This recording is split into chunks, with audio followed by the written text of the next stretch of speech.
உமது கிருபை நிமித்தமும் உமது சத்தியத்தின் நிமித்தமும் உம்முடைய நாமத்திற்கே மகிமை வரப்பண்ணும். நம்முடைய தேவன் பரலோகத்தில் இருக்கிறார், தமக்கு சித்தமானவை யாவற்றையும் செய்கிறார்.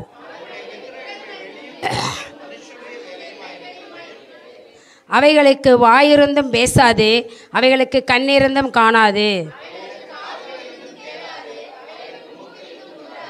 அவைகளுக்கு கைகளிலிருந்தும் தொடாது, அவைகளுக்கு கால்கள் இருந்தும் நடவாது, தங்கள் தொண்டையால் சத்தமிடவும் முடியாது.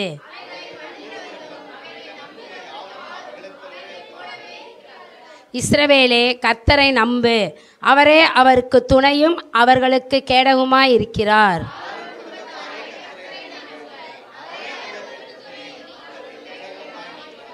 கர்த்தருக்கு பயப்படுகிறவர்களே, கர்த்தரை நம்புங்கள், அவரே அவர்களுக்கு துணையும் அவர்களுக்கு கேடகமாயிருக்கிறார்.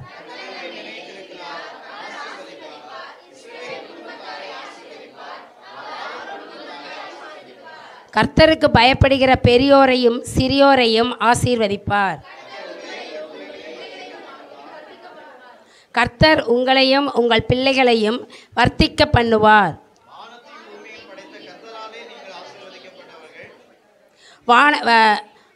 வானங்கள் கர்த்தருடையவைகள், பூமியோ மனுபுத்திரருக்கு கொடுத்தார்.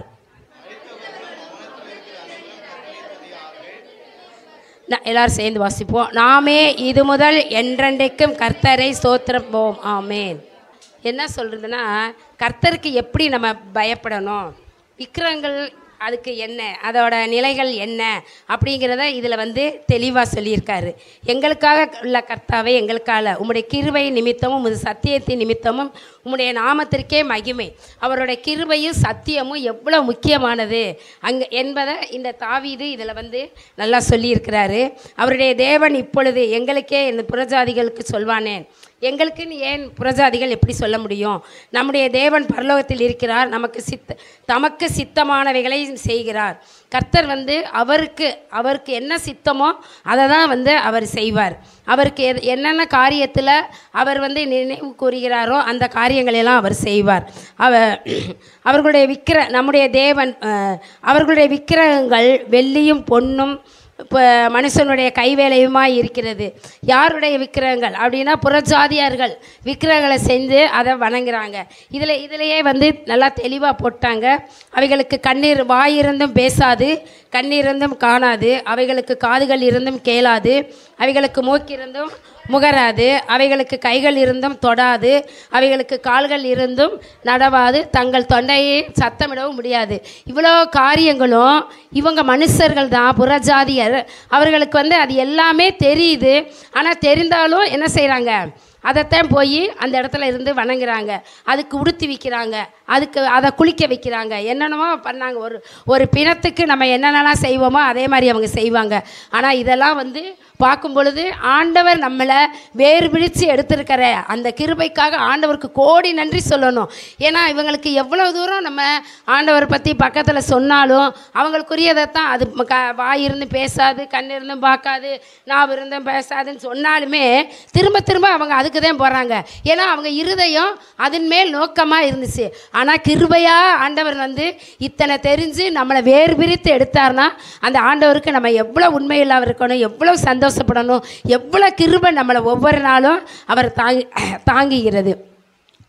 ஆரோன் குடும்பத்தாரே, கர்த்தரை துதிங்கள், அவரே அவர்களுக்கு துணையும் அவர்களுக்கு கேடகமாய் இருக்கிறார். இஸ்ரவேல் குடும்பத்தாரும் சரி, இஸ்ரவேல் குடும்பத்தார்னா நம்ம தான் அவர் குடும்பத்தில் வழி வந்தவங்க நம்ம தான்.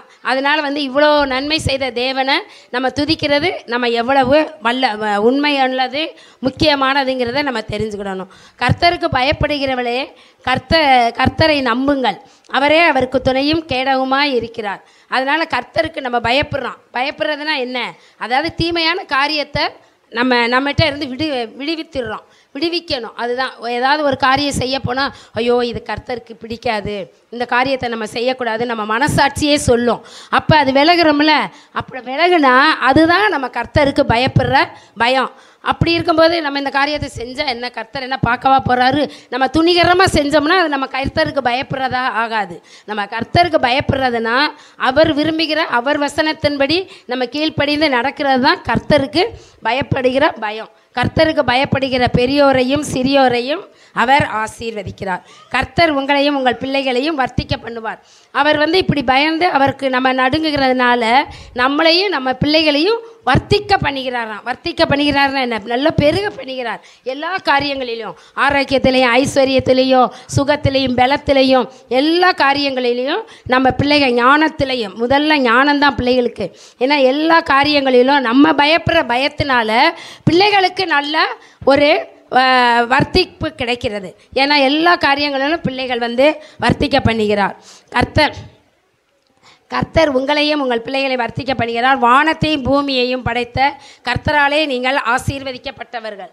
நம்ம யாரால் ஆசீர்வதிக்கப்பட்டோம்? இந்த கல்லுனாலையும் மண்ணினாலையும் மரத்தினாலையும் மட்டையினாலையும் கிடையாது. வானத்தையும் பூமியும் சமுத்திரத்தை நீரூற்றுகளை அருவிகளை மலைகளை குன்றுகளை எல்லாவற்றையும் உண்டாக்கின கர்த்தாதி கர்த்தர் ராஜாதி ராஜாவை நம்ம ஆராதிக்கிறோம். அதனால் கர்த்தர் நம்மளை நம்மளை வேறு விரித்து எடுத்ததுனால அவருடைய பிள்ளைகள்னு நம்மளை ஆசீர்வதிக்காமல் அவர் இருக்கவே முடியாது. ஏன்னா அவர் நம்மளை பிரித்து எடுத்துட்டார். அதனால் வானத்தையும் பூமியும் படைத்தவருக்கு நம்மளை ஆசீர்வதிக்கிறது லேசான காரியம். நம்மளை ஆசீர்வதிப்பார். வானங்கள் கர்த்தருடையவர்கள், பூமியோ மனுபுத்திரருக்கு கொடுத்தார். மரித்தவர்களும் மௌனத்தில் இறங்குகிற அனைவரும் கர்த்தரை துதிக்க மாட்டார்கள். நாமோ இது முதல் என்றென்றைக்கும் கர்த்தரை ஸ்தோத்தரிப்போம். மரித்தவர்களும் மௌனத்தில் இருக்கிறவர்களும், அதாவது மரித்தவர்கள் யாராலும் நம்ம எவ்வளோதான் இருந்தாலும் நம்ம ஜீவனோ இல்லை, இப்போ நம்ம கூட பாடணும், நம்ம உயிருள்ள நாட்களெல்லாம் அவரையே துதிப்போம் பண்ணணும். அதனால் நம்ம உயிருள்ள நாட்களெல்லாம் அவரையே துதிப்போம். மரணத்துக்கு போயிட்டால் யாராலையும் எவ்வளோ பெரிய ஆளுங்கனாலையும் துதிக்க முடியாது. அதனால் ஒவ்வொரு நிமிடமும் ஒவ்வொரு நிமிஷமும் நம்ம அவரை நினச்சிக்கிட்டே இருக்கும் பொழுது கட்டாயம் இந்த வார்த்தைகள்லாம் நமக்கு பலிக்கும். கட்டாயம் நம்ம ஒவ்வொரு வார்த்தையும் ஒவ்வொரு நாளும் நம்ம உட்காந்து முழங்கால் போட்டு ஜெபம் பண்ணு, முழங்கால் போட்டு கண்ணை மூடி கையை குப்பி அப்படி தான் ஜெபம் பண்ணணும்லாம் கிடையாது. நம்ம இருதயத்தில் அவரை நினச்சிக்கிட்டே துதிச்சுக்கிட்டே என்ன வேலை பார்த்தாலும் என்ன செஞ்சாலும் நம்ம அவரை நினச்சிக்கிட்டே துதிச்சுக்கிட்டே இருக்கும்போது நம்மளுடைய அவருடைய வார்த்தை நம்ம வாயில் எப்பொழுதும், அவருடைய வசனம் எப்பொழுதும் நம்ம வாயில் இருக்கும் பொழுது கட்டாயம் ஆண்டவரை நம்மளையும் நம்ம பிள்ளைகளையும் ஆசீர்வதிக்க வல்லவராக இருக்கிறார். அதனால் ஆசீர்வதிக்கிற தேவன். கரம் கூட நடத்துவதாக நாம் ஆண்டவருடைய வார்த்தைகளுக்கு நேராக கடந்து போகலாம். சங்கீதம் 25ஆம் சங்கீதம் 4வது வசனத்தை ஒருவர் எடுத்து சத்தமாய் வாசியுங்கள். சங்கீத புத்தகம் 25ஆம் சங்கீதம் 684வது பக்கத்திலே சங்கீதம் 25 4வது வசனத்தை சத்தமாக வாசியுங்கள். கர்த்தாவே உம்முடைய வழிகளை எனக்கு தெரிவியும், உம்முடைய பாதைகளை எனக்கு போதித்தருளும். ரலியா சொல்லலாமா? சத்தமாக சொல்லுங்க. வெளியே இருக்கிறவங்க ரலியா சொல்லலாமா? சத்தம் பத்தலையா? வெளியே இருக்கிறவங்க ரலியா? ஆமேன், ஹல்லேலூயா. கர்த்தருடைய நல்ல நாமம் மகிமைப்படுவதாக. சங்கீதம் 25 இங்கே சொல்லப்பட்டிருக்கிறது. கர்த்தாவே, சங்கீதக்காரனாகிய தாவீதினுடைய சங்கீதம் என்ற அந்த டைட்டிலில் வாசிக்கிறோம். தாவீது இவ்வாறாக சொல்லுகிறார், கர்த்தாவே உம்முடைய வழியை எனக்கு என்ன செய்யும்? தெரிவியும், உம்முடைய பாதைகளை எனக்கு என்ன செய்தரலும்? போதித்தரலும். ஹல்லேலூயா. சரியா? பாருங்க, இந்த சங்கீதம் வசனத்தை நான் எடுத்தேன். பிரதரும் சொன்னாங்க, ஆண்டவருடைய வழி நடத்துதலை நான் உணர்ந்தேன் அப்படின்னு சொல்லி. அருமையான சிஸ்டர் சொல்லும் போதும் சொன்னாங்க, ஆண்டவருடைய வழி நடத்துதலை நான் உணர்ந்தேன். அப்போ இன்றைக்கும் ஆண்டவர் நம்மோடு பேசுகிற ஒரு காரியம், ஆண்டவர் நம்மை வழிநடத்துகிற ஒரு தெய்வம். வரலையிலேயே சொல்லலாமா? எத்தனை பேர் ஆண்டவருடைய வழிநடத்துதல் எனக்கு வேணும்னு நினைக்கிறீங்க?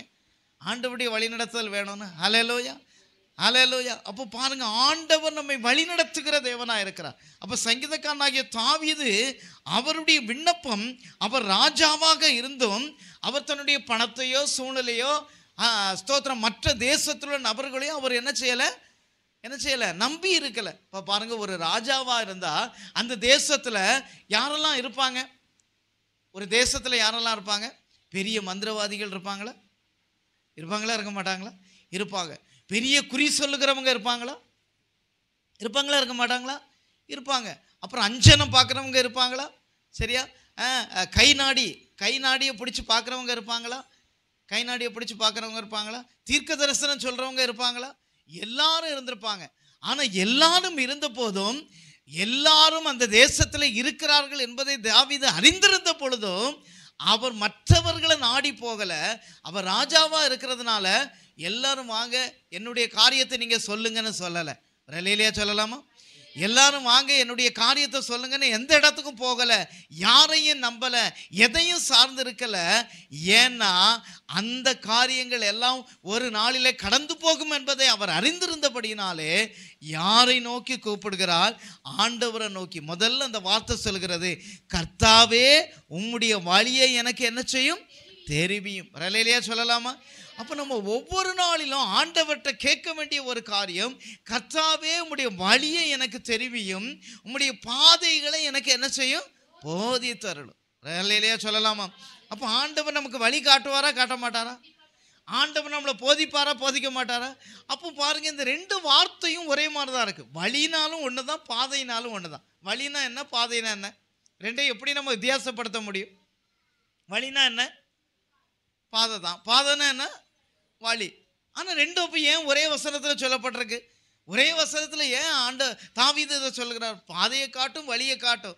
பாதைனா ஒன்று தான், வழினா ஒன்று தான். ஆனால் வழி என்பது, முதல்ல சொல்லப்படுகிற அந்த வழி என்பது, அது நாம் போய் சேர வேண்டிய ஒரு இடம். ரலேலியா சொல்லலாமா?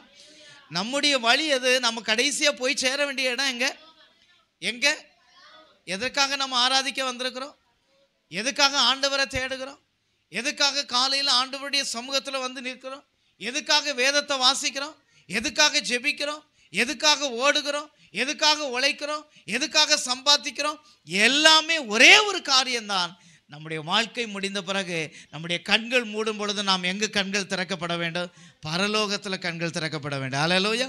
அப்போ நம்முடைய வழி அதுதான். அப்போ அந்த வழி நம்முடைய பரலோகத்தான். நம்முடைய வழி பரலோகம் தான். நாம் போய் சேர வேண்டிய ஒரு இடம்.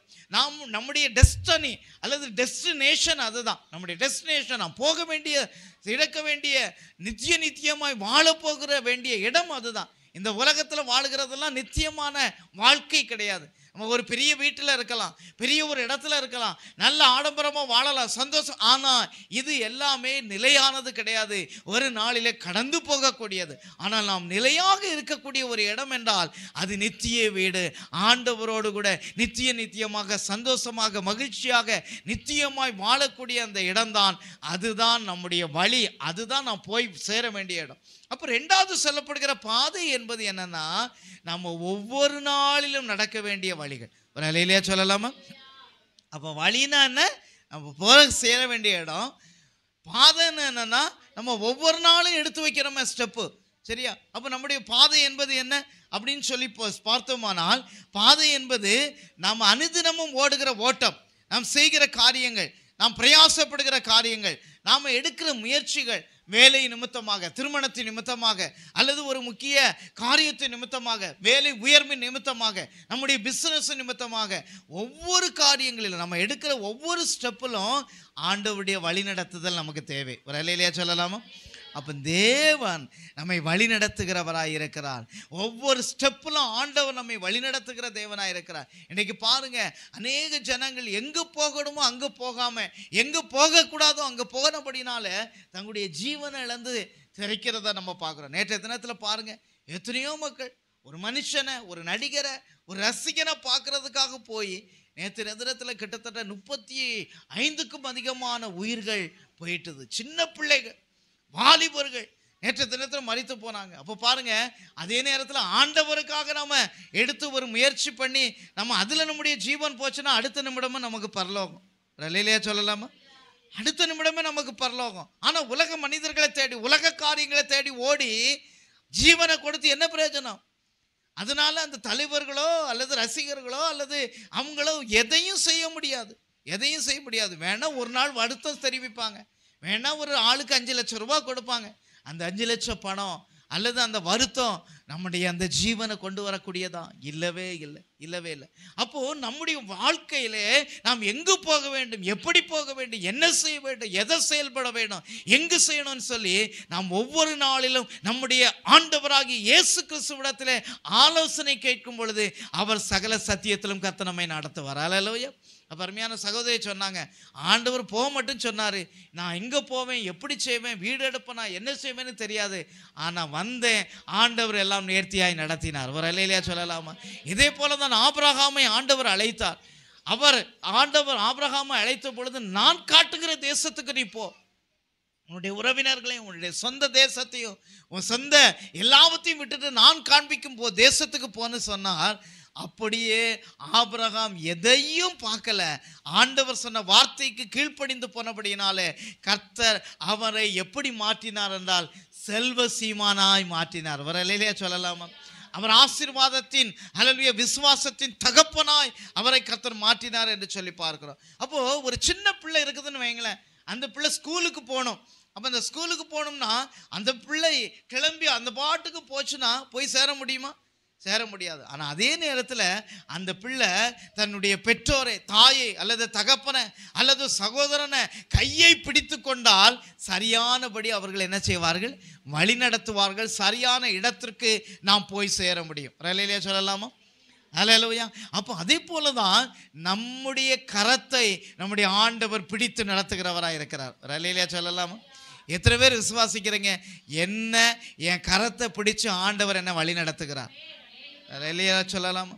அப்போ என்னை ஆண்டவர் நடத்துகிறாருங்கிற விசுவாசம் நமக்கு இருக்குமானால் நம்ம வேற எங்கேயும் யாரையும் தேடி போக மாட்டோம். வேற எங்கேயும் போய் நாடி நம்ம நிற்க வேண்டிய அவசியம் இல்லை. ஏனென்று சொன்னால் என்னை நடத்துகிறவர் அவர். ஒரு இல்லையா சொல்லலாமா? என் கையை பிடித்து நடத்துகிறவர் அவர், என் வாழ்க்கை நடத்துகிறவர் அவர், என் தேவைகளை சந்திக்கிறவர் அவர், என் எதிர்காலத்தில் எனக்கு கூட இருந்து நடத்துகிறவர் அவர் என்கிற அந்த நிச்சயமும் நம்பிக்கையும் நம்முடைய வாழ்க்கையில் இருக்கும். அப்போது நம்முடைய வாழ்க்கையில் அந்த நிச்சயமும் நம்பிக்கையும் இருக்குமானால் கர்த்தர் நம்மை ஆண்டவர் வழி நடத்துகிற தேவனாக இருக்கிறார். அங்கே சொல்லப்பட்டிருக்கிறது, உங்களுடைய வழியை எனக்கு தெரிவியும் அப்படின்னு சொன்னால் ஆண்டவர் நமக்கு வழியை காட்டுகிற தேவனாக இருக்கிறார்.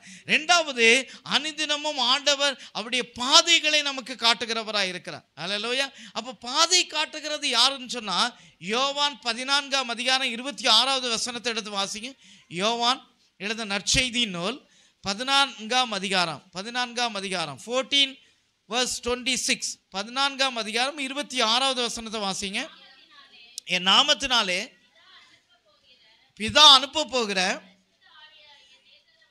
பரிசுத்த ஆவியாகிய தேற்றவாளனே எல்லாவற்றையும் உங்களுக்கு போதித்து நான் உங்களுக்கு சொன்ன எல்லாவற்றையும் உங்களுக்கு நினைப்பூட்டுவார். அல்லேலூயா. அப்போ யார் நம்மளை போதிக்கிறாரா? யார் நம்மளை போதிக்கிறார்?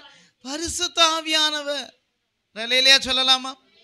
அப்போ நம்ம அனுதினமும் பரிசுத்த ஆவியானவரை நோக்கி காத்திருந்தோமானால், பரிசுத்த ஆவியின் நிறைந்து ஜெபம் பண்ணுவோமானால் நம்மளை ஆண்டவர் சரியாய் வழி நடத்துவார்.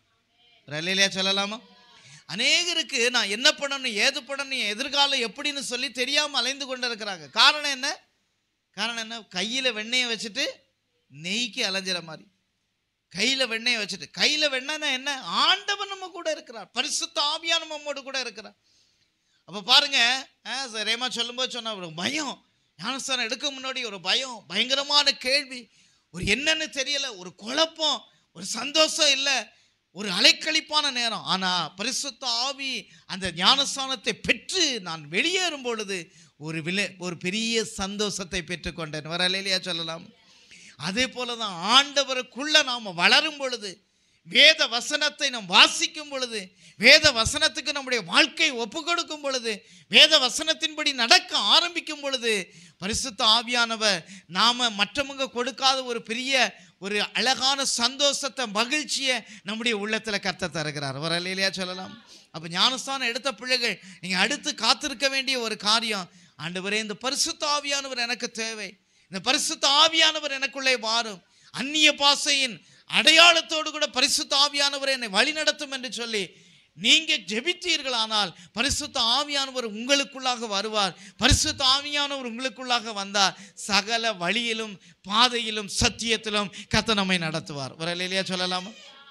அல்லேலூயா.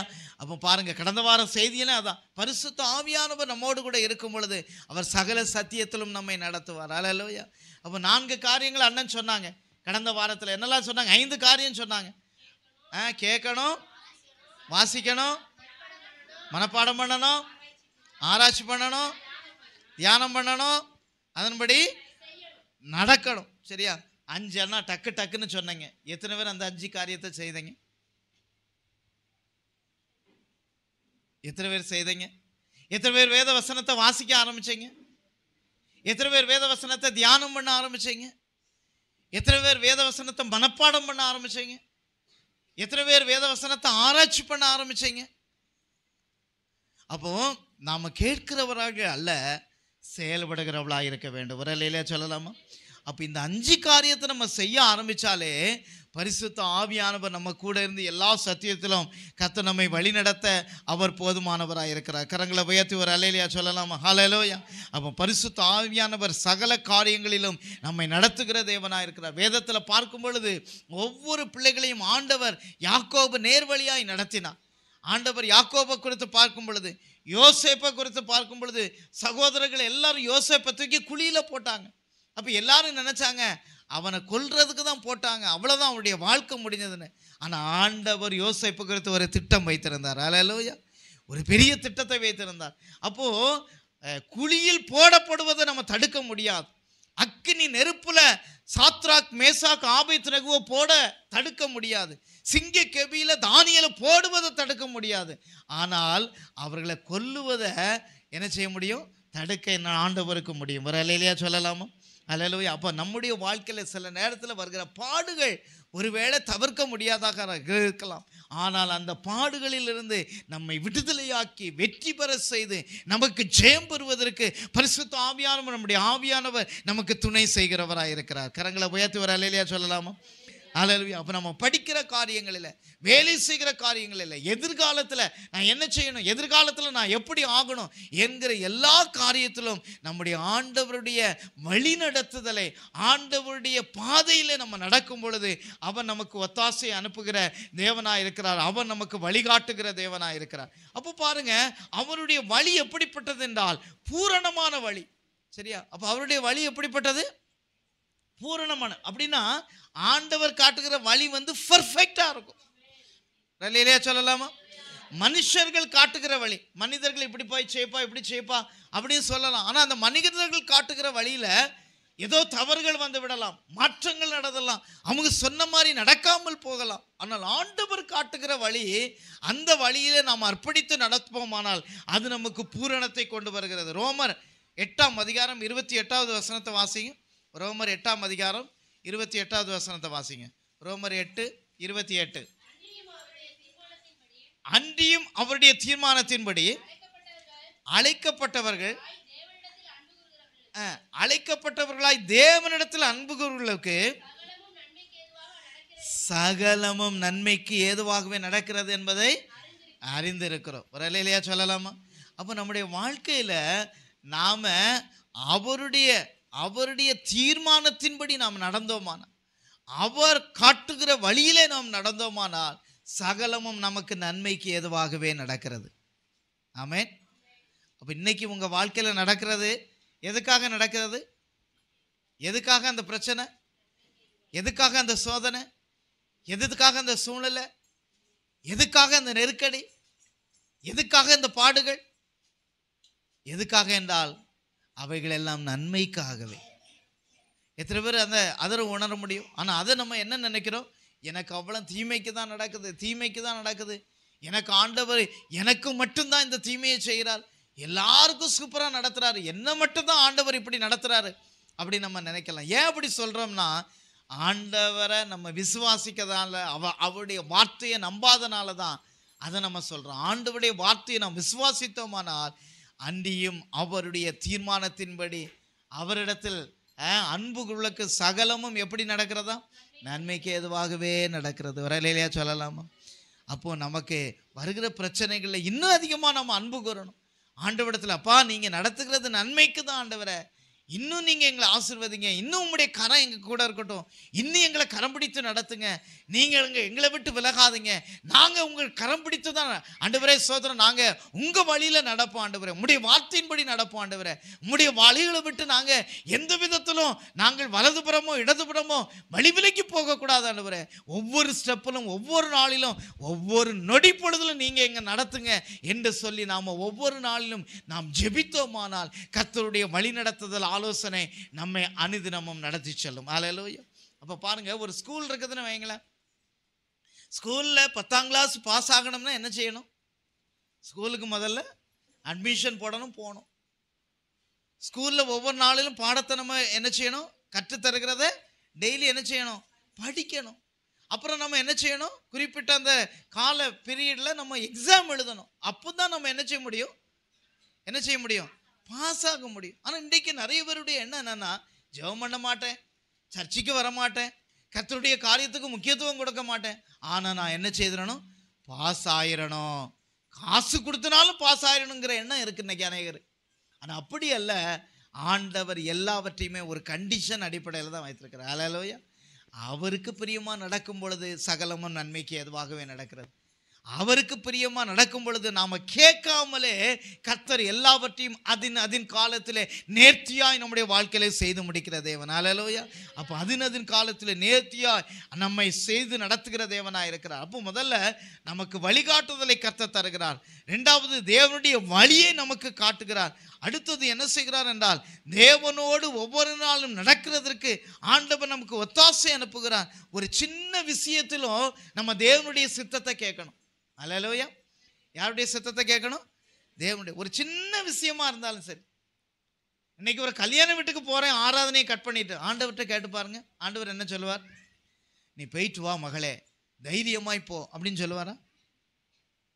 நான் பார்த்து கொள்ளுகிறேன் எல்லாவற்றையும், நீ தைரியமாய் போ, பாஸ்டரோடு நான் பேசுகிறேன் அப்படி சொல்லுவாரா? ஆண்டவர் சொல்லுவாரா? அப்படியே கேட்டு பாருங்க ஆண்டவர்கிட்ட.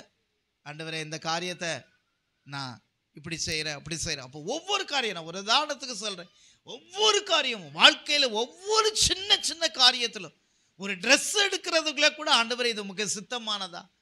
ஆண்டவரே இதை வாங்குவது உமக்கு பிரியமா? ஆண்டவரே இந்த காரியத்தை நான் செய்வது உமக்கு பிரியமா? இந்த காரியத்தில் நான் ஸ்டெப்பு வைக்கலாமா அப்படின்னு சொல்லி நாம் ஆண்டவரிடத்தில் ஆலோசனை கேட்கும் பொழுது அவர் நம்மை சகல நாட்களில் நம்மை நடத்துகிற தேவனாக இருக்கிறார். அவருடைய வழி நடத்துதல், அவருடைய கிருபை, அவருடைய பாதுகாப்பு நம்மை தாங்கி நடத்துகிறதா இருக்கு. சங்கீதம் ஸ்தோத்திரம் இன்னொரு வசனத்தில் நம்ம வாசிக்கும் பொழுது, சங்கீதம் 25ஆம் அதிகாரம், சங்கீதம் 25ஆம் சங்கீதம் 10ஆம் வசனம் வாசிங்க. 25:10. கர்த்தருடைய உடன்படிக்கை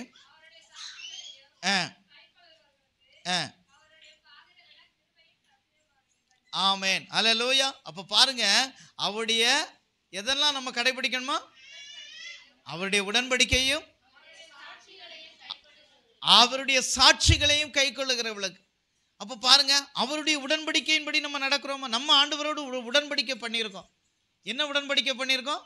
நம்ம எல்லாரும் ஆண்டவரோடு உடன்படிக்கை பண்ணியிருக்கோமா இல்லையா? இல்லை பாஸ்டர், நான் கல்யாணத்தில் தான் ஒரு உடன்படிக்கை பண்ண மாதிரி தெரியுது, ஆனால் ஞானஸ்தானத்துலலாம் அப்படி இல்லை. நான் எந்த காரியத்திலும் எந்த சூழலையும் நான் ஆண்டவர் பின்பற்றுவேன், உங்களுக்கு சாட்சியாக வாழ்வேன். அப்படி தானே ஞானஸ்தானம் எடுக்கும்போது என்ன கேள்வி கேட்டாங்க? யாராவது வற்புறுத்தல் படி உங்களை என்ன செய்தாங்களா? கட்டாயப்படுத்தினாங்களா? இல்லை. நீங்கள் கடைசி வரைக்கும் ஆண்டவருக்காக வாழுவீங்களா அப்படின்னு ஒரு உடன்படிக்கை பண்ணீங்களா? அப்போ நீங்கள் என்ன உடன்படிக்கை பண்ண? ஆமாம், நான் கடைசி வரைக்கும் ஆண்டவருக்கு பிரியமா வாழுவேன். அதுதான் உடன்படிக்கை. அதான் ஆண்டவரோடு பண்ண உடன்படிக்கை. அப்போ நம்ம ஆண்டவருக்காக கடைசி வரைக்கும் வாழ்வேன் என்று சொல்லி தீர்மானம் எடுத்தவர்கள், சரியா, நம்ம அந்நிய காரியங்களை பின்பற்றி உலக காரியங்களை பின்பற்றி அதுக்கு பின்னாடி போகலாமா? அப்போ ஆண்டவரை ஸ்தோத்திரம், ஆண்டவரோடு உடன்படிக்கை பண்ண நாம் கடைசி வரைக்கும். அது மட்டும் இல்லை, அங்கே உடன்படிக்கை அடுத்து என்ன காரியம் சொல்கிறது? சாட்சி. சரியா? அப்போ பாருங்க, சாட்சி, ஆண்டவருக்கு பிரியமான ஒரு சாட்சியான ஒரு வாழ்க்கை நாம வாழ வேண்டும். அப்போ ஆண்டவர் நம்மகிட்ட வேற என்ன கேட்கிறாரு? நம்முடைய பணம் அவருக்கு தேவையா? வானத்தையும் பூமியும் உண்டாக்குன கர்த்தருக்கு நம்முடைய பணம் என்ன செய்யலை? தேவையே இல்லை. நம்ம ஆண்டவருக்கு விலை மதிக்க முடியாத ஒன்று கொடுப்போம்னா என்ன கொடுப்போம்? ஒரு பிளாட்டினத்தில் 1 கிலோவில் ஒரு பெரிய சிலுவையை செய்து கொடுத்தா அவருக்கு போதுமா? பிளாட்டினத்தையும் தங்கத்தையும் வைரத்தையும் வைடூரியத்தையும் எல்லாத்தையும் உருவாக்குனதே அவர் தான். அவருக்கு அது போதாது. அவருக்கு விருப்பம் நம்முடைய இருதயத்தை அவருக்கு கொடுக்க வேண்டும். ஒரு அலையிலே சொல்லலாமா? நம்ம ஆண்டவருக்கு சாட்சி உள்ள ஒரு வாழ்க்கை வாழ வேண்டும். நம்மளை பார்க்குறவங்க நம்மளை பார்த்து சொல்லணும், இவங்களை போல நம்ம வாழணும், இவங்களை போல ஜெபிக்கணும், இவங்களை போல வேதம் வாசிக்கணும், இவங்களை போல கொடுக்கணும், இவங்களை போல ஆத்துமாதாயம் பண்ணணும், இவங்களை போல ஆண்டவரை பற்றி மற்றவங்களுக்கு சொல்லணும், இவங்க சபையில் எல்லாத்தையும் விசாரிக்கிறது போல நான் விசாரிக்கணும். அதுதான் சாட்சியுள்ள ஒரு வாழ்க்கை. ஒரு அலையிலே சொல்லலாம். அப்போ அந்த சாட்சியுள்ள ஒரு வாழ்க்கை நாம் வாழும் பொழுது கர்த்தர் நம்மை நடத்துகிற தேவனாக இருக்கிறார். எப்படி நம்மை நடத்துகிறார்? சங்கீதம் 23:3 வாசிங்க. சங்கீதம் 23:3 தம்முடைய நாமத்தின் நிமித்தம் என்னை நீதியின் பாதையில் நடத்துகிறார். நான் மரண இருளின் பள்ளத்தாக்கில் நடந்தாலும் பொல்லாப்புக்கு பயப்படேன். தேவரீர் என்னோடு கூட இருக்கிறீர். உமது கோலும் உமது தடியும் என்னை தேற்றும். ரலையிலேயே சொல்லலாம். அப்போ அவர் நம்மளை எப்படி நடத்துகிறாரா? என்ன பாதையில் நடத்துகிறார்? நீதியின் பாதையில் நடத்துகிறார். அப்போ நம்ம ஆண்டவர்கிட்ட கேட்கும்போது, ஏசப்பா உங்களுடைய பாதை எனக்கு காட்டுங்க ஆண்டவரே, நான் எங்கெல்லாம் போகணும், என்னெல்லாம் செய்யணும் எனக்கு காட்டுங்க, எப்படி நடக்கணும் காட்டுங்கன்னு சொன்னால் அவன் நமக்கு எப்படிப்பட்ட பாதையை காட்டுகிறார்? நீதியின் பாதையை காட்டுகிறார். சங்கீதம் 27:11 வாசிங்க. 27:11 கர்த்தாவே உமது வழியை எனக்கு போதித்து ஆமென் என் எதிராளிகள் நிமித்தம் செவ்வையான பாதையிலே என்னை நடத்தும். அல்லேலூயா. அப்போ பாருங்க, இந்த உலகத்தில் நிறைய எதிராளிகள் இருக்கிறாங்க நமக்கு, அப்படித்தானே? நிறைய எதிராளிகள். பிசாசு விதவிதமா பிரச்சனைகளை இன்றைக்கு கொண்டு வந்து இருக்கிறான். அப்போ நம்ம ஜெபம் பண்ணணும், ஆண்டவரே இந்த உலகம் தீமையான உலகம்ப்பா, என் பிள்ளைய செவ்வையான வழியில் நடத்துங்க. அல்லேலூயா. வாலிப தம்பிமார்களை செவ்வையான வழியில் நடத்துங்க. எங்கள் குடும்பத்தை நீங்கள் செவ்வையான வழியில் நடத்துங்க. நீர் விரும்புகிற ஒரு வாழ்க்கை நாங்கள் வாழணும், அதன்படி என்னை நடத்தும். அப்போ பாருங்க, என்னை போதித்து என் எதிராளிகள் நிமித்தம் செவ்வையான பாதையில் என்னை நடத்தும் என்று சொல்லி கேட்கும் பொழுது ஆண்டவர் நம்மை செவ்வையான பாதையிலே நம்மை நடத்துவார். அல்லேலூயா. அல்லேலூயா சொல்லுங்க. அல்லேலூயா. எத்தனை பேர் ஆண்டவரை என்ன நடத்தணும்னு விசுவாசிக்கிறீங்க? நம்முடைய குடும்பத்தை நடத்தணும்னு விசுவாசிக்கிறீங்க? அப்போ அப்படி நீங்கள் விசுவாசித்தால் நடத்துவார். சங்கீதம் 44:19 வாசிங்க. சங்கீதம் வேகமாக வாசிங்க. 44:19. 44 எங்கள் இருதயம் பின்வாங்கவும் இல்லை, விலகவும் இல்லை. ஆமென். அல்லேலூயா. அப்போ பாருங்க, எங்க இருதயம் பின்வாங்கவும் இல்லை, என் காலடிகள் பாதையை விட்டு விலகவும் இல்லை. இன்னைக்கு பாருங்க, சர்ச்சில் ஒருத்தவங்க யாராவது ஏதாவது ஒன்று சொல்லிட்டா போதும் பின்வாங்கிடுவாங்க. ஆண்டவரை விட்டே தூரம் போகிற ஆட்கள் இருக்காங்க. இன்னைக்கு ஆண்டவரை விட்டே தூரம் போகிற ஆட்கள் உண்டு. ஒரு சின்ன பிரச்சனை, சின்ன ஒரு சூழ்நிலை, ஏதாவது ஒரு காரியம், ஏதாவது ஒருத்தர் யாராவது சொல்லிட்டா போதும், இனி நான் கடவுளை தேட மாட்டேன், பைபிளும் வேண்டாம், விசுவாசமும் வேண்டாம், ஜெபமும் வேண்டாம், எல்லாத்தையும் தூர போட்டுட்டு அவங்க எதை செய்வாங்க? தன்னுடைய இஷ்டப்படி போவோம். அப்போ இது யாரு கொண்டு வருகிற ஆலோசனை என்றால் பிசாசு.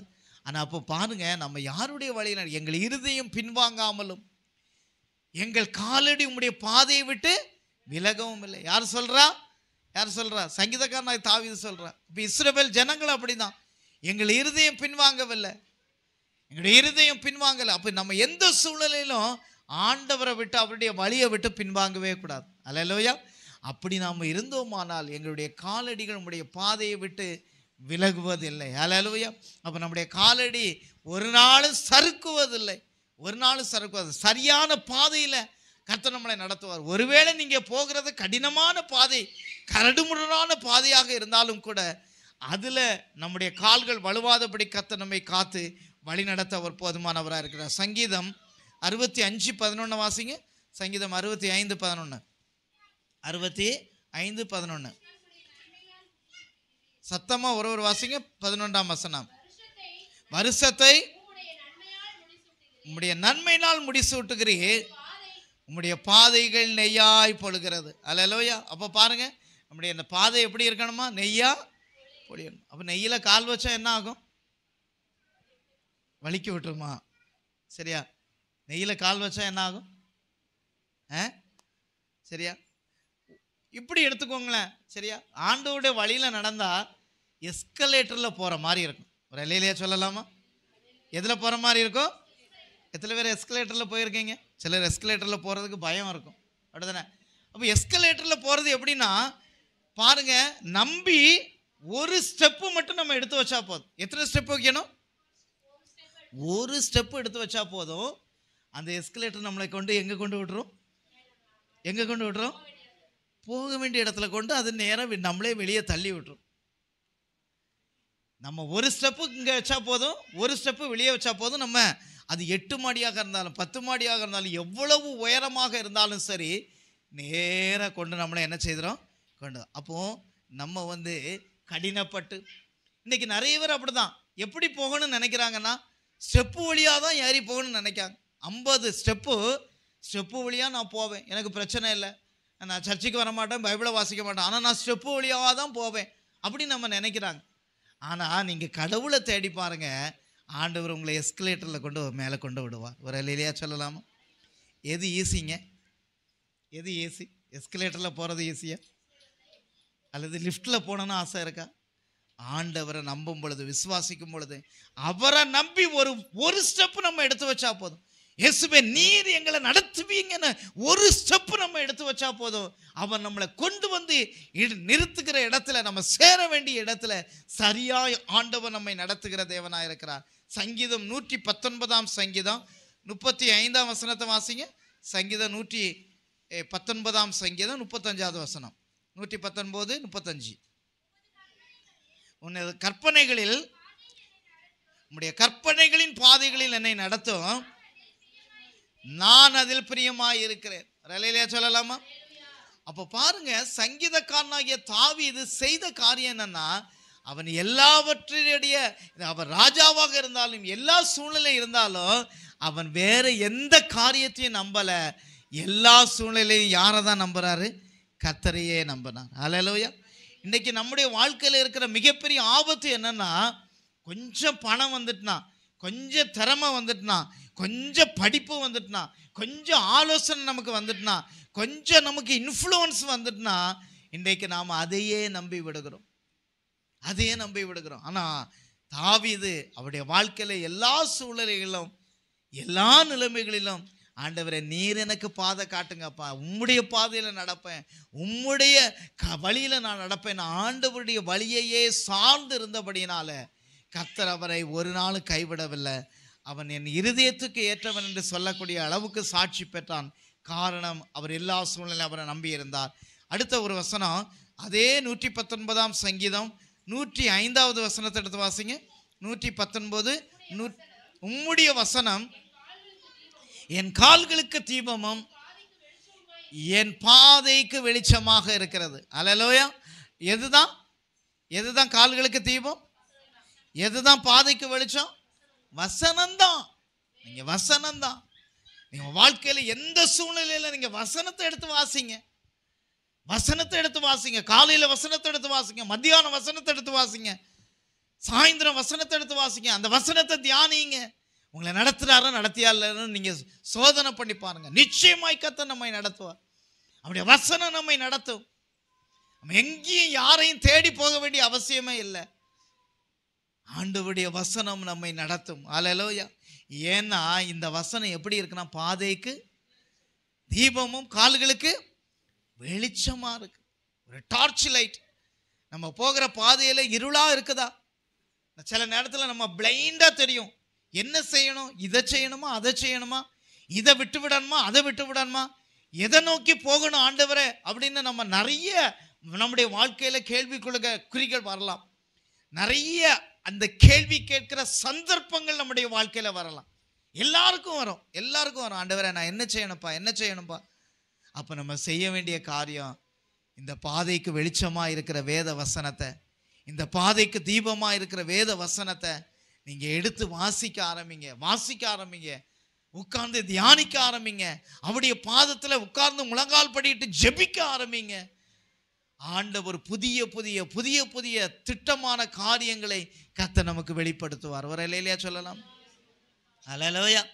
சரி, எத்தனை பேர் KFC சாப்பிட்ருக்கீங்க? Kentucky fried chicken. Kentucky fried chicken சரியா? இந்த சாப்பிடாதவங்க இருந்தீங்கன்னா சொல்லுங்கள், உங்களுக்கு வாங்கித்தாரேன். சரி, அண்ணா நகரில் கெண்டகி ஃப்ரைட் சிக்கன் ஒரு கடை இருக்குது. ஒரு கடை இருக்குது. அப்போ அந்த கடையில் உள்ள ஓனர், அந்த கெண்டகிங்கிறது என்னன்னா அமெரிக்காவில் ஒரு இடத்துக்கு பேருக்கு தான் கெண்டகி. அப்போ அந்த இடத்துல ஒரு ஐயா, அவர் ஒரு கடை வச்சிருந்தாரு, பிஸ்னஸ் வச்சு எல்லாத்துலேயுமே நஷ்டம், தோல்விக்கு மேல் தோல்வி, நஷ்டத்துக்கு மேல் நஷ்டம், எல்லாமே முடிஞ்சு போச்சு, இனி வாழ்க்கையில் ஒன்றுமே இல்லை, சாகணுங்கிற நிலைமையில போயிட்டார். அப்போ ஒரு நாள் அவர் என்ன செய்தார்னா, ஆண்டவர் அவரோடு பேசினார். நீ என் பாதத்தில் அமர்ந்துரு, நான் உனக்கு வழி காட்டுவேன்னு. உடனே அவர் 21 நாள் உபவாசம் இருந்து ஜெபம் பண்ணார். ஆண்டவரே, உங்களுடைய பாதையை எனக்கு காட்டுங்க, நான் என்ன செய்யணும் காட்டுங்க ஆண்டவரே, உங்களுடைய ஆலோசனை இருக்கு வேணாம் ஆண்டவரே, நீ ஆலோசனை சொல்லுகிறவர் அல்லவா, எனக்கு ஆலோசனையை தாங்க ஆண்டவரே என்று சொல்லி 21 நாட்கள் ஜெபம் பண்ணார். அந்த 21வது நாள் ஜெபம் முடிக்கும் போது அவருக்கு ஆண்டவர் காட்டின ஒரு பிக்சர் என்னன்னா, ஒரு கோழியை காட்டியிருக்கார். ஒரு கோழியை காட்டியிருக்கார். இவருக்கு சிரிப்பா போச்சு. ஆண்டவரே, நான் பெரிய ஆளாகணும், என்னுடைய பிஸ்னஸ் வளரணும், உங்களுடைய ஆலோசனையை நாங்கள் காட்டினா நீங்கள் ஒரு கோழி கடையை வச்சு பிழைக்க சொல்கிறீங்க, இதை வச்சு என்ன ஆண்டவரே செய்ய முடியும் அப்படின்னு கேட்கும்போது அவர் சொன்னார், அந்த கோழியை நீ நல்ல ரெடி பண்ணி அதில் ஒரு மசாலா போட்டு நீ வித்துரு, நீ பொரிச்சு கொடு, அது உனக்கு ஆசீர்வாதமாக மாறும். அப்புறம் திரும்ப என்ன செய்தானா, அப்படின்னா ஆண்டவரே நீ எனக்கு மசாலா, அந்த ரெசிபி என்ன, அதனுடைய என்னென்ன மசாலா சேர்க்கணுங்கிறத நீங்கள் தான் எனக்கு சொல்லித்தரணும்னு சொல்லி மறுபடியும் ஒரு 3 நாள் ஃபாஸ்டிங் போட்டு ஜெபம் பண்ணார். ஆண்டவர் அவருக்கு என்னென்ன சேர்க்கணும்னு சொல்லி கற்றுக் கொடுத்தார். ஒரு அல்லேலூயா சொல்லலாம். அப்போ பாருங்க, அதன்படி அவர் கடையை ஆரம்பிச்சார். முற்றிலுமாய் ஆண்டவருடைய ஆலோசனைப்படி ஆரம்பிக்கப்பட்ட கடை. ஒரு நாள் அந்த கெண்டகிங்கிற இடத்துல ஒரு தள்ளு வண்டி, பிளாட்ஃபார்மில் ஒரு தள்ளு வண்டியில் அந்த கடையை ஆரம்பித்தார். இந்த கடையை ஆரம்பித்த உடனே ஏராளமான கூட்டம், பயங்கரமான கூட்டம். ஏன்னா அவ்வளவு டேஸ்ட்டு, ரொம்ப சூப்பராக இருக்குது, மொறுமொறுன்னு இருக்குது, இதை மாதிரி வேறு இதுவரைக்கும் நாங்கள் சாப்பிட்டதே இல்லை, இதை மாதிரி கிறிஸ்பியாக இவ்வளவு அழகா சிக்கன் சாப்பிட்டதே இல்லைன்னு சொல்லி பயங்கர கூட்டம். அவர் அந்த கெண்டகிங்கிற இடத்துல ஒரு கடையை எடுத்தார். கடையை எடுத்து அந்த பிஸ்னஸ் பயங்கரமாக போச்சு. அப்புறம் அமெரிக்கா தேசத்தில் எல்லா இடங்கள்லையும் பிரான்ச். இன்றைக்கு உலகம் எங்கும் எல்லா நாடுகளிலும் KFC கடை இருக்குது. அல்லேலூயா சொல்லலாமா? காரணம் என்னவென்றால், ஆண்டவரே நீங்க எனக்கு கற்றுத்தாங்கன்னா ஆண்டவருடைய பாதத்தில் அமர்ந்து பெற்றுக்கொண்ட அந்த ஆலோசனையும் அந்த அந்த ரெசிபியும் இன்றைக்கு வரைக்கும் அதை எதையுமே என்ன செய்ய முடியல. எத்தனையோ கடைகள் வந்துருச்சு, ஆனால் அந்த கடை என்ன செய்ய முடியலை, இன்றைக்கும் என்ன செய்ய முடியலை, பீட் பண்ணவே முடியலை. அதில் உள்ள டேஸ்ட் இன்னைக்கு அவ்வளோ ஒரு வித்தியாசமான டேஸ்ட்டாக, ஒரு வித்தியாசமாக இருக்கிறது நம்ம. அப்போ காரணம் என்னவென்றால், ஆண்டவருடைய ஆலோசனை. ஒரு அல்லேலூயா சொல்லலாமா? ஆண்டவர் நம்மளை ஆலோசனையின்படி, அவருடைய வழி நடத்துதலின்படி நாம் கேட்போமானால் கர்த்தர் நம்மை சரியாய் நம்மை நடத்துவார். இன்னொரு வசனத்தை வாசித்து முடிக்கலாம். நீதிமொழிகள் 1ஆம் அதிகாரம் 15வது வசனத்தை வாசிங்க. நீதிமொழிகள் 1:15. நீதிமொழிகள் 1:15. என் மகனே, அவர்களோட வழிநடமாமல் உன் காலை அவர்கள் பாதைக்கு விலக்குவாயாக. அப்போ நம்ம ஆண்டவர் அவருடைய ஆலோசனைப்படி நம்ம நடக்கணும்னா, முதல்ல இந்த உலகத்தில் எது சாத்தானுடைய கிரியை, எது சாத்தான் நம்மளை கவிழ்க்க போடுகிற திட்டம் என்பதை அறிந்திருக்க வேண்டும். முதல்ல இந்த ஆலோசனை, இந்த வழி, இந்த நடத்துதல் கர்த்தருடைய ஆலோசனையா, இல்லை சாத்தானுடைய ஆலோசனையா, இல்லை தேவன் நமக்கு பரிசுத்த ஆவியானவர் கொடுத்த ஆலோசனையா, இல்லை நான் மாமிசத்தில் முடிவெடுத்ததா அப்படிங்கிறத நாம் அனலைஸ் பண்ணி, என்னை பரிசுத்த ஆவியானவர் நடத்தினார், அதன்படி நான் இதை செய்கிறேன் என்று சொல்லக்கூடிய அளவுக்கு அவருடைய வழிநடத்துதலை நம்ம பெற்றுக்கொள்ள வேண்டும். ஒரு அல்லேலூயா சொல்லலாம். அப்போ நான் சொல்லக்கூடிய செய்தியின் சாராம்சம், உங்கள் வாழ்க்கையில் எல்லா ஸ்டெப்புலையும் ஆண்டவருடைய வழிநடத்துதல் இருந்தால், அவருடைய ஆலோசனை இருக்குமானால் நம்முடைய பாதைகள் நெய்யாய் பொழியும். ஒரு அல்லேலூயா சொல்லலாம். நம்ம செய்கிற பிஸ்னஸ், செய்கிற காரியங்கள், எதிர்காலங்கள், பிள்ளைகளுடைய வாழ்க்கை, எதிர்காலங்கள், திருமண காரியங்கள், எல்லா காரியத்திலும் கர்த்தர் நமக்கு வழிநடத்தி நம்மை நடத்த அவர் போதுமானவராக இருக்கிறார். கடைசியாக நாம் செய்ய வேண்டிய காரியம், நீதிமொழிகள் 12ஆம் அதிகாரம் 28வது வசனத்தை வாசிங்க. 12:8 வாசித்து நம்ம முடிப்போம். 12ஆம் அதிகாரம் நீதிமொழிகள் 8ஆம் வசனம். 12:28. 12:28. நீதியின் பாதையில் ஜீவன் உண்டு, அந்த பாதையில் மரணம் இல்லை. வரலையா சொல்லலாமா? அப்போ ஆண்டவர் காட்டுகிற நீதியின் பாதையில் என்ன உண்டுங்க? ஜீவன் உண்டு. சொல்லுங்க, என்ன உண்டு? ஜீவன் உண்டு. அப்போ அவர் வழி, அவர் பாதையில் நம்ம நடக்கும்போது நமக்கு என்ன உண்டுங்க? ஜீவன் உண்டு. அவர் பாதையில் நடக்கும்போது நமக்கு என்ன இல்லை? மரணம் இல்லை. வரலையா சொல்லலாமா? நம்ம மரித்து போவதில்லை, சத்ரு நம்மளை மேற்கொள்வதில்லை, சத்ரு நம்ம தோற்கடிப்பதில்லை. காரணம் என்னவென்றால் நாம் அவருடைய வழியிலே நடக்கும்போது. இப்போ கேள்வி என்னன்னா, நம்ம ஆண்டவருடைய வழியில் நடக்கிறோமா? நம்ம வைக்கிற ஒவ்வொரு ஸ்டெப்பும் ஆண்டவருடைய சித்தப்படி வைக்கிறோமா?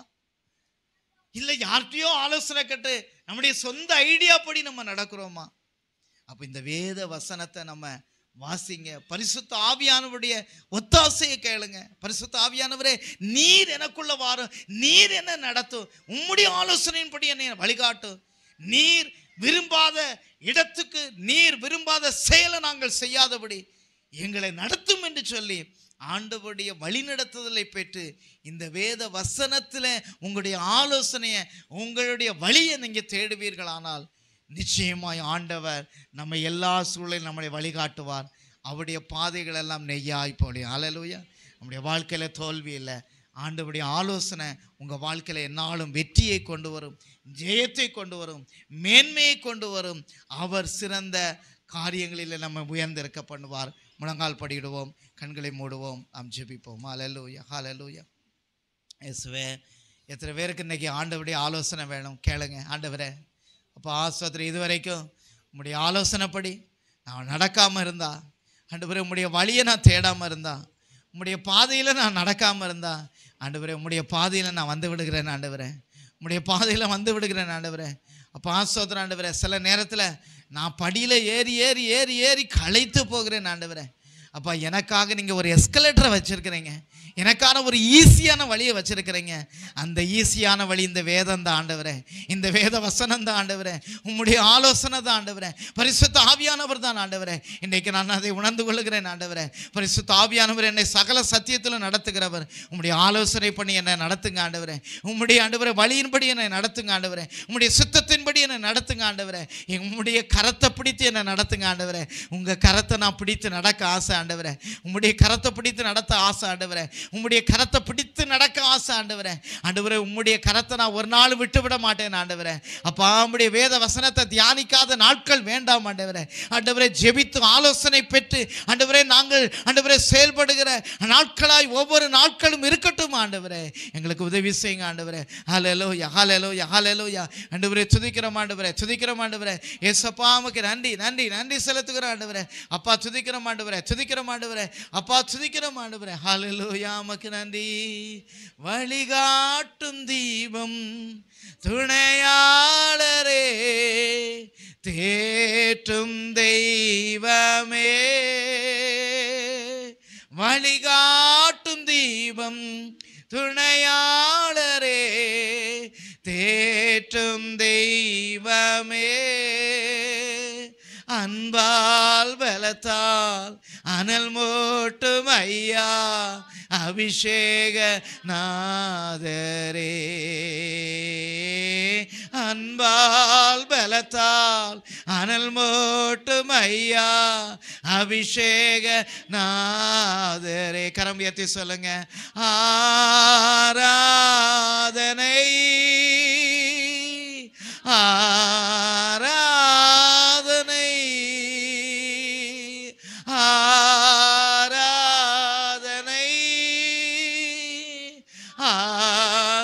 ஆராதனை என் அன்பர் இயேசுவுக்கே, என் அன்பர் இயேசுவுக்கே மகிமை உமக்கண்டோ, மாட்சிமை உமக்கண்டோ,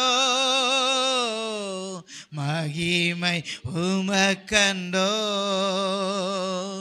மாட்சிமை உமக்கண்டோ, துதியும் புகழும் ஸ்தோத்திரமோ தூயவருமக்கண்டோ.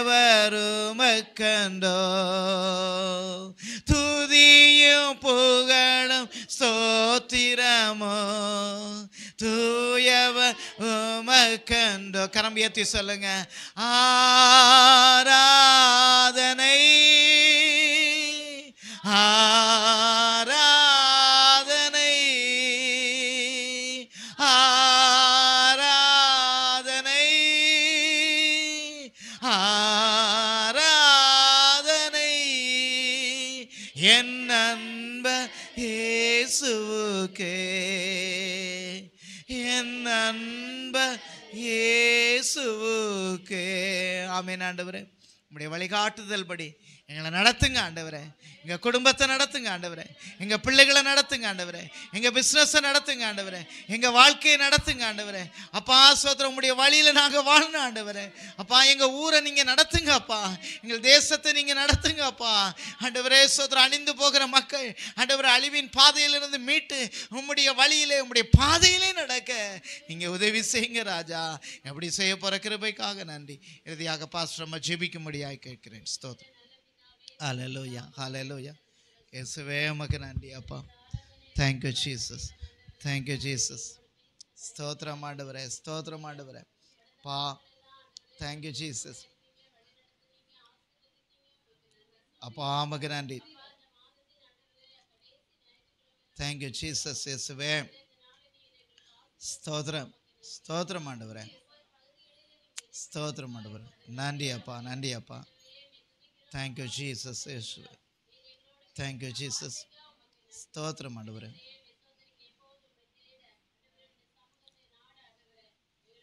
ஸ்தோத்திரம் ஆண்டவரே. ஹல்லேலூயா. ஸ்தோத்திரம் ஆண்டவரே. ஆமென். ஆமென். அப்பா ஸ்தோத்திரம். Thank you Jesus.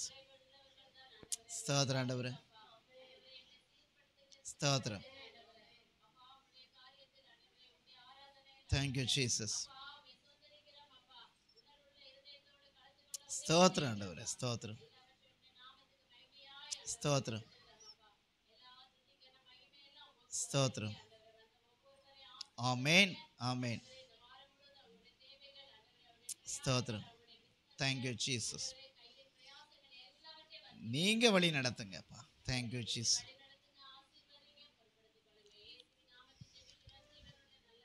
ஆமென். எல்லாரும் சேர்ந்து சொல்ல. என் ஆத்துமாவே கர்த்தரை ஸ்தோத்திரி, என் முழு உள்ளமுடைய பரிசுத்த நாமத்தை ஸ்தோத்திரி. என் ஆத்துமாவே கர்த்தரை ஸ்தோத்திரி, கர்த்தர் செய்த சகல வாழ்வை மறவாதே.